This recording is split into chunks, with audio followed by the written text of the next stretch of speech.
iman yang hidup.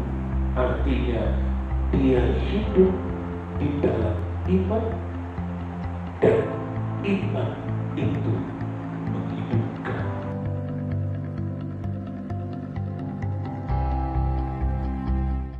Puji Tuhan, kita bertemu lagi di dalam firman Tuhan pada kali ini. Kita sama-sama tahu Tuhan kita adalah Tuhan yang luar biasa, Tuhan yang hidup, Tuhan yang berkuasa. Kali ini kita akan melihat sebuah tema, iman yang hidup. Kita memulainya dari Matius pasal yang ke-17. Kita melihat ayat yang ke-20. Dikatakan begini, Ia berkata kepada mereka, karena kamu kurang percaya. Sebab aku berkata kepadamu, sesungguhnya sekiranya kamu mempunyai iman sebesar biji sesawi saja, kamu dapat berkata kepada gunung ini, pindah dari tempat ini ke sana, maka gunung ini akan pindah, dan takkan ada yang mustahil bagimu. Saudara-saudara sekalian, pada peristiwa ini di mana murid-murid diminta oleh orang tua yang anaknya sakit ayan untuk menolong mereka. Tetapi murid-murid tidak dapat menolong. Murid-murid tidak bisa mengusir setan yang mengganggu anak itu.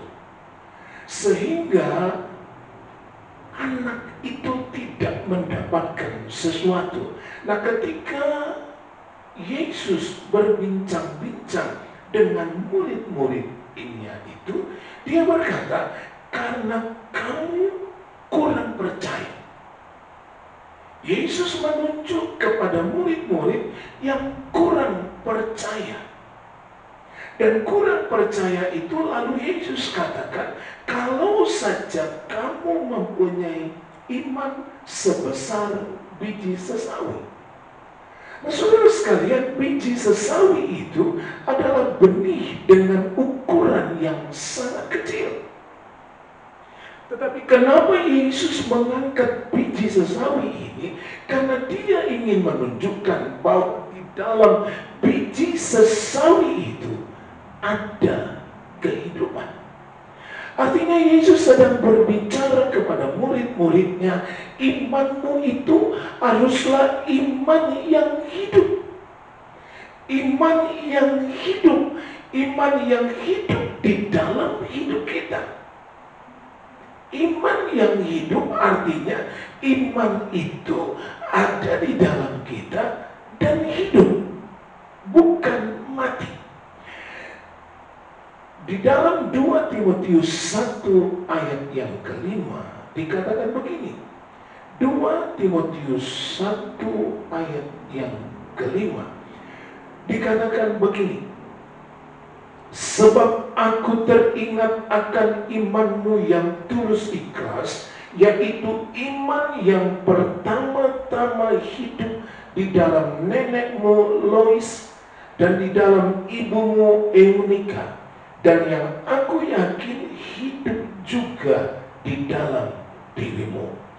Paulus sedang menunjuk kepada Timotius. Paulus berkata, aku tahu di dalam nenekmu Lois ada iman yang hidup.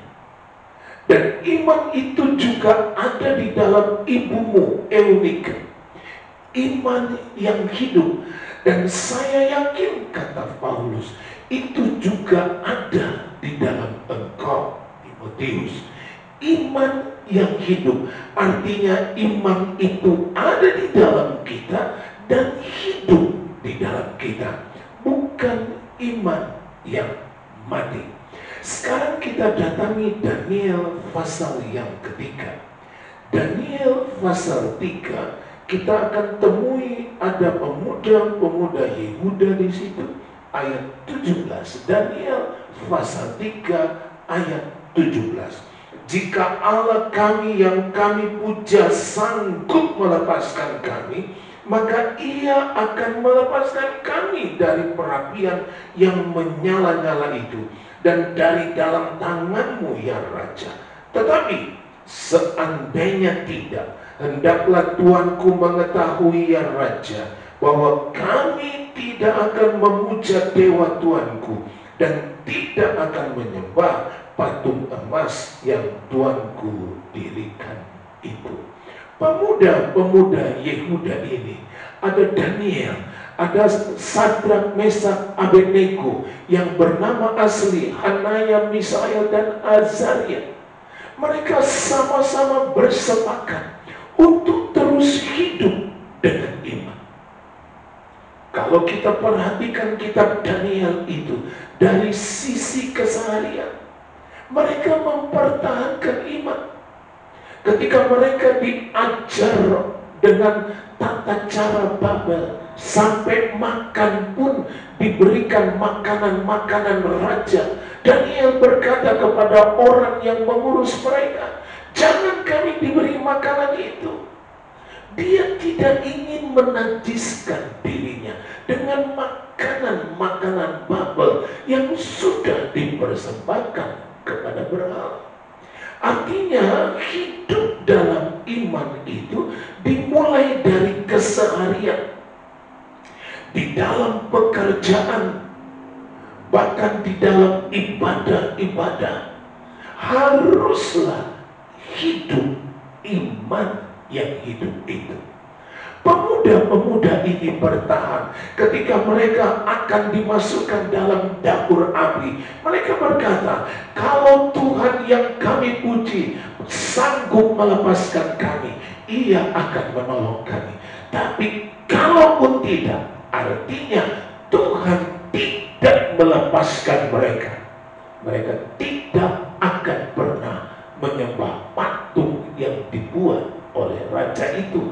Artinya iman itu hidup di dalam mereka. Saya katakan tadi di dalam kitab Daniel, dari awal, dari keseharian mereka, dalam hidup sehari-hari, dalam pekerjaan, dalam ibadah, mereka hidup dengan iman. Iman itu hidup di dalam mereka, dan iman itu juga yang menghidupkan mereka.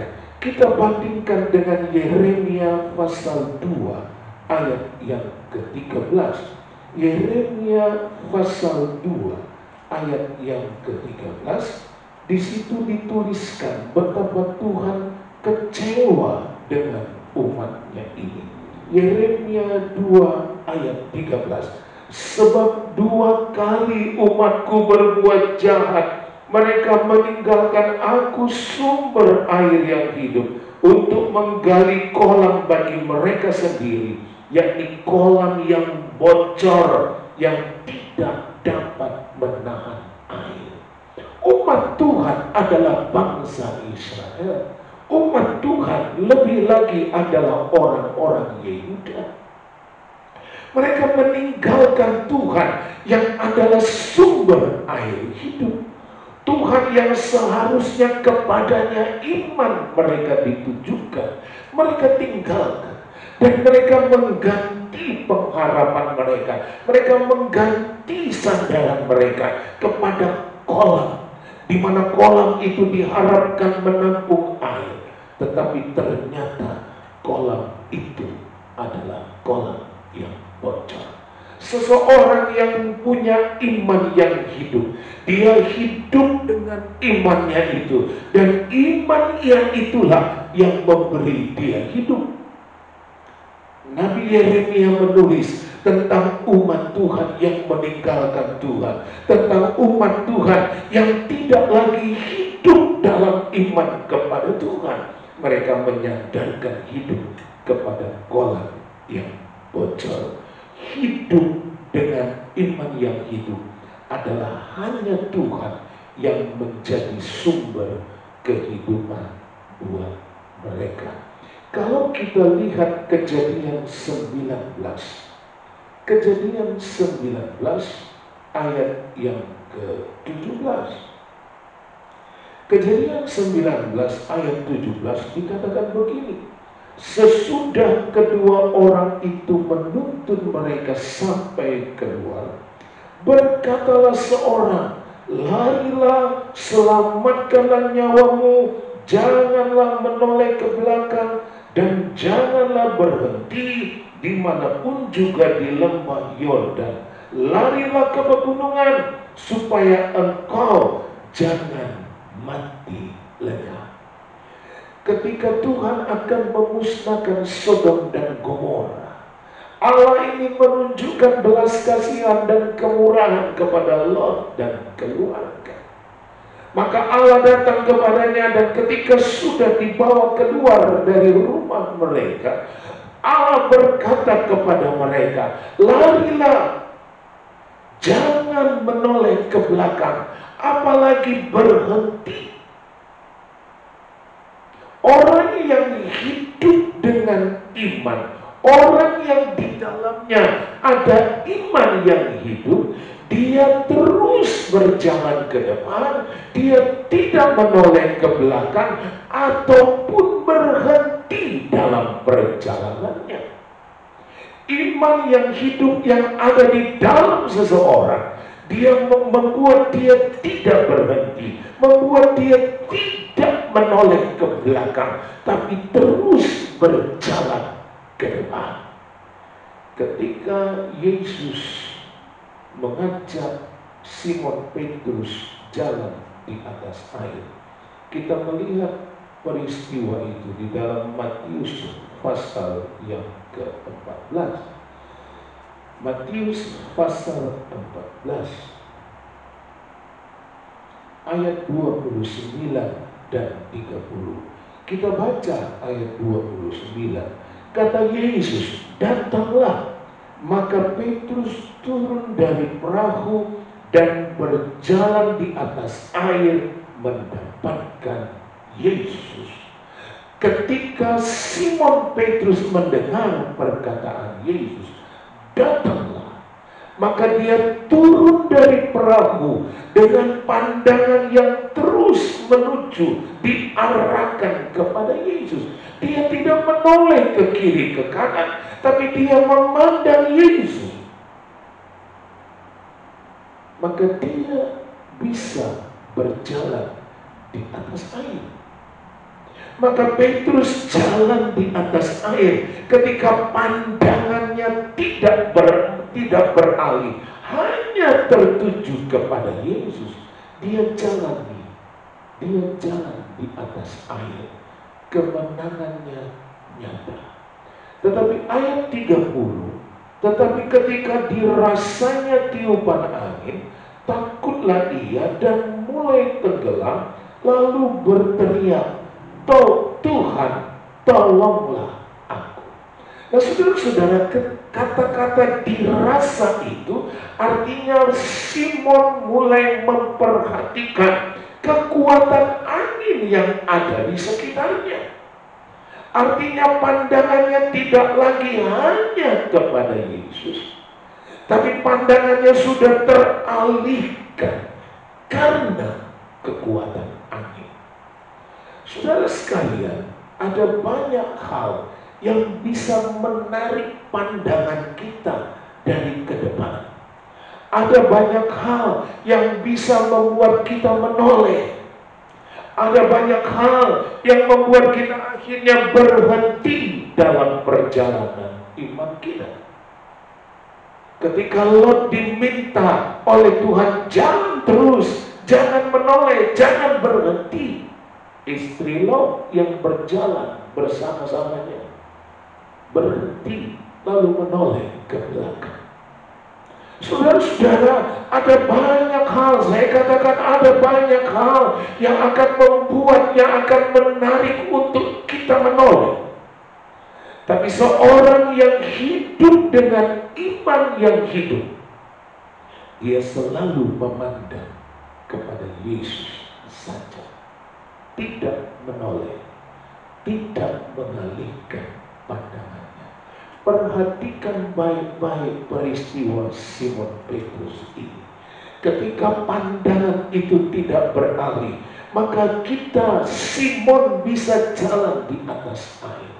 Tapi ketika pandangan itu mulai teralihkan, terbelokkan, dia merasa dia memperhatikan kekuatan angin yang berhembus di kiri kanannya itu, dia mulai tenggelam.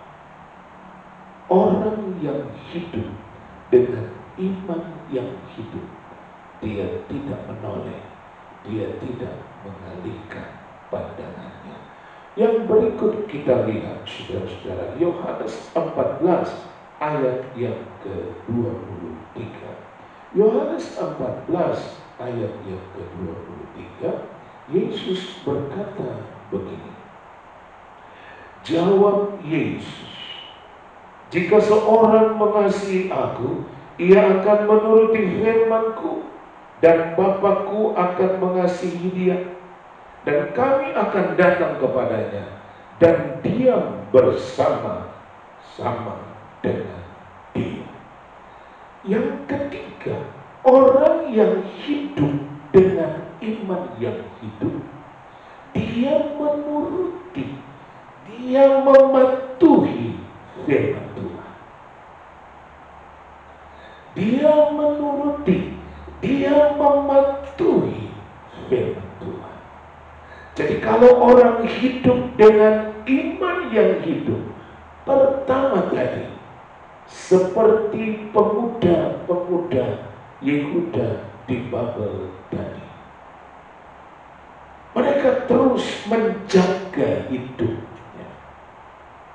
Mereka tidak meninggalkan Tuhan.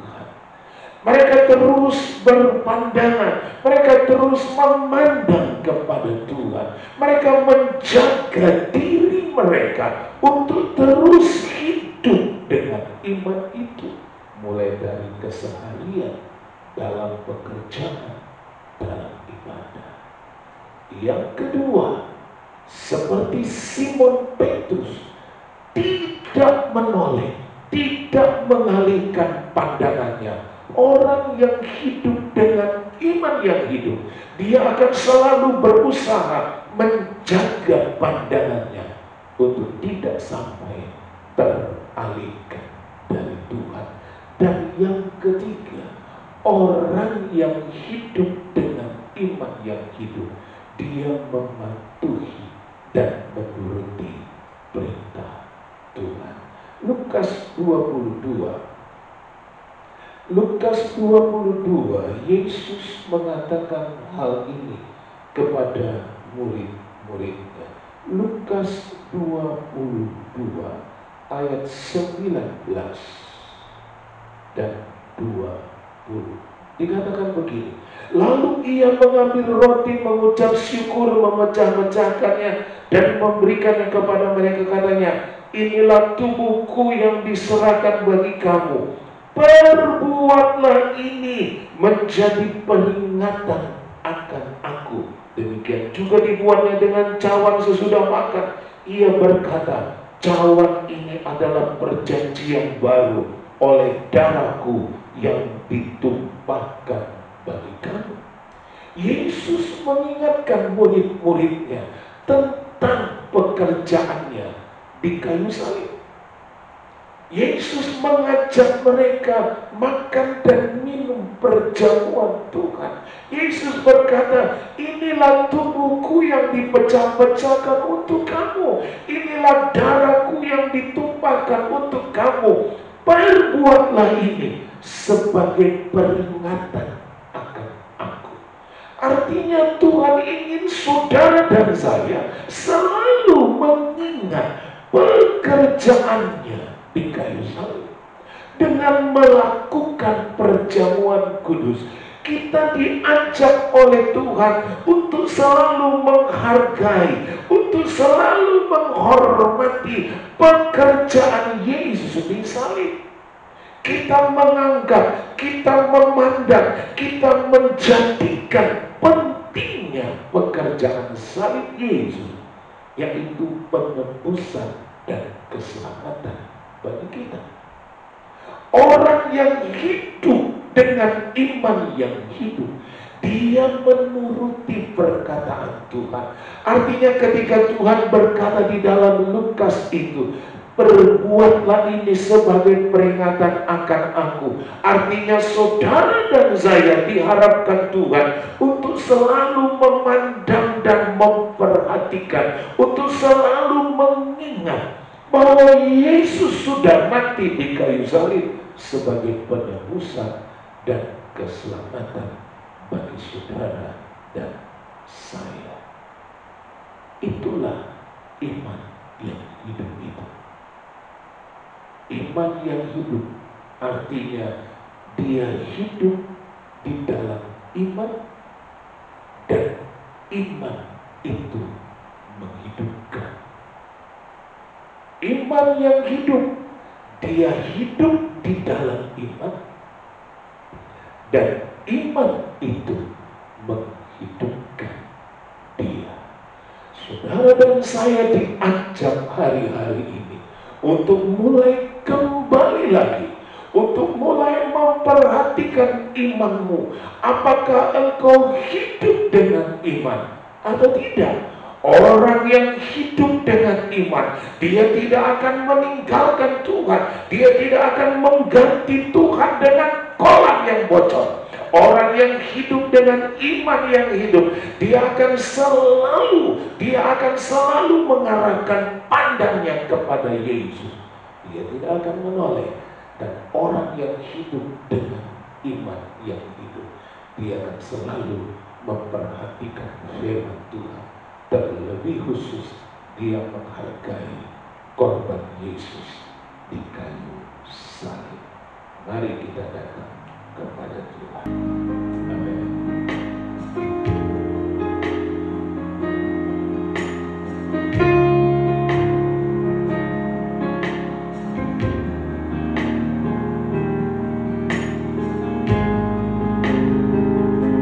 Inilah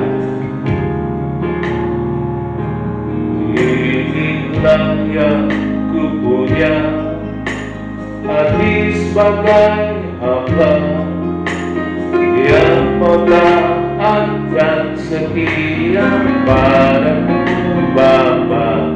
Kemanapun ku bawa, hati yang menyembah di dalam roh dan kebenaran sampai selamanya. Inilah yang ku punya, hati sebagai hamba yang mau taat dan setia padamu Bapa.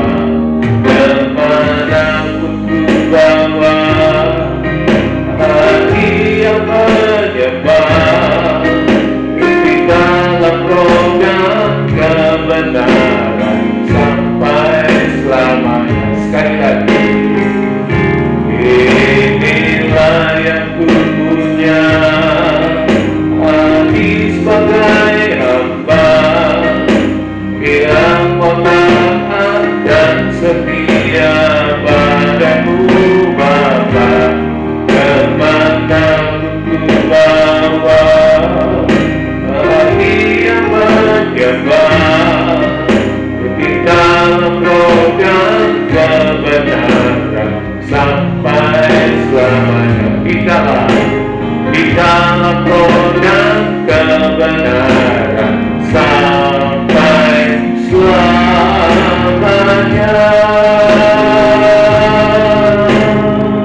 Tuhan Allah dan Juru Selamat, di dalam nama Tuhan Yesus Kristus, Hamba berdoa bagi setiap kami Tuhan yang mendengarkan firman Tuhan, yang memperhatikan firman Tuhan pada kesempatan kali ini. Kami berharap Tuhan pada hari-hari ini iman kami menjadi iman yang hidup. Kami hidup dengan iman yang luar biasa. Engkau tidak tergantikan di dalam hidup kami. Tuhan, kami percaya kepadamu saja. Kami hidup dari Engkau saja ya Tuhan.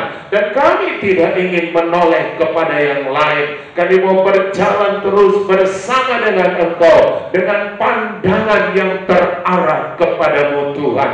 hidup melakukan firman Tuhan, menghormati pengorbananmu di kayu salib, tubuh dan darah Tuhan, keselamatan dan penebusan kerjakan bagi kami. Kami boleh hormati itu dan hargakan dalam hidup kami. Terima kasih Tuhan, doa hamba untuk setiap orang yang mendengarkan, yang memperhatikan Tuhan firman-Mu kali ini. Di dalam nama Bapa, Anak laki-laki dan Roh Kudus, turunlah anugerah Tuhan atasnya. Diberkatilah dia di dalam nama Tuhan Yesus. Disembuhkan sakitnya di dalam nama Tuhan Yesus. Dibebaskan segala tekanan-tekanan yang ada padanya di dalam nama Tuhan Yesus. Diberkati kehidupannya di dalam nama Tuhan Yesus Kristus. Terima kasih Tuhan, terima kasih. Engkau menguatkan kami semua untuk membangun hidup kami di dalam iman, di dalam pengharapan kepada Engkau saja. Terima kasih Tuhan, terima kasih. Persiapkan kami semua untuk ada dalam perjamuan kudus kali ini. Itu sebabnya di dalam nama Yesus Kristus, Tuhan memberkati kami semua, mempersiapkan kami, sehingga kami boleh melihat Tuhan Yesus, memandang kepada salib-Mu, pengorbanan-Mu yang luar biasa. Terima kasih Tuhan. Dalam nama Tuhan Yesus, kami sedia untuk perjamuan kudus kali ini. Haleluya, haleluya. Amin. Amin. Haleluya.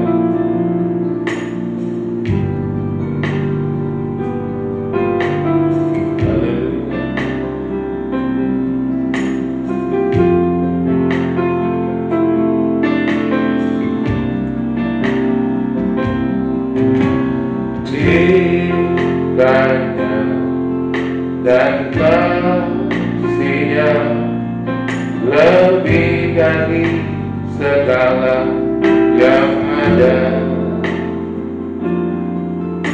Putranya dikorbankan demi seluruh manusia. Darah domba, darah domba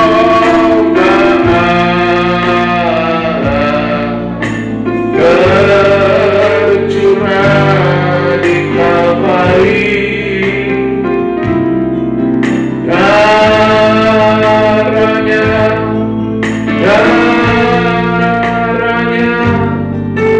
hapuskan dosaku. Tuhan, kami siap untuk perjamuan kudus kali ini. Dalam nama Tuhan Yesus Kristus, kami terima tubuh dan darah Tuhan. Angkatlah roti dengan tangan kanan dan dengar firman Tuhan. Dan ketika mereka sedang makan, Yesus mengambil roti, mengucap berkat, memecah-mecahkannya, lalu memberikannya kepada murid-muridnya dan berkata, ambillah, makanlah, inilah tubuhku. Inilah tubuh Tuhan Yesus. Mari kita makan bersama dengan ucapan syukur dan percaya. Dalam nama Tuhan Yesus Kristus.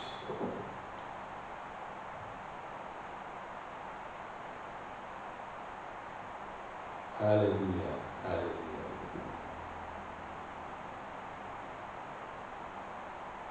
Kita angkat cawan dan dengar firman Tuhan tentang hari ini. Sesudah itu ia mengambil cawan, mengucap syukur, lalu memberikannya kepada mereka dan berkata, minumlah kamu semua dari cawan ini, sebab inilah darahku, darah perjanjian yang ditumpahkan bagi banyak orang untuk pengampunan dosa. Mari kita minum bersama darah Tuhan ini dengan ucapan syukur dan percaya. Dalam nama Tuhan Yesus Kristus. Haleluya. Terima kasih Tuhan. Segala kemuliaan bagi Engkau saja, Tuhan Allah dan Juru Selamat kami, yang sudah mati di kayu salib. menyelamatkan kami, menebus dan memberikan keselamatan kepada kami. Dari salib-Mu mengalir kuasa saat ini, menjadi kesembuhan bagi anak-anak Tuhan, menjadi pertolongan bagi kami semua. Dalam nama Tuhan Yesus Kristus, terjadilah mujizat, terjadilah pertolongan Tuhan bagi setiap kami. Terima kasih Tuhan. Kemuliaan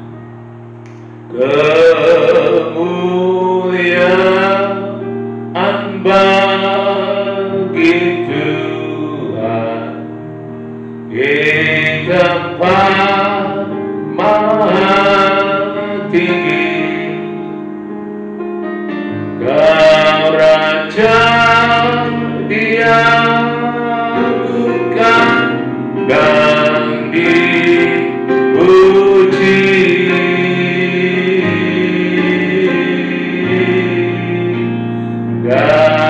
Datanglah kerajaanmu,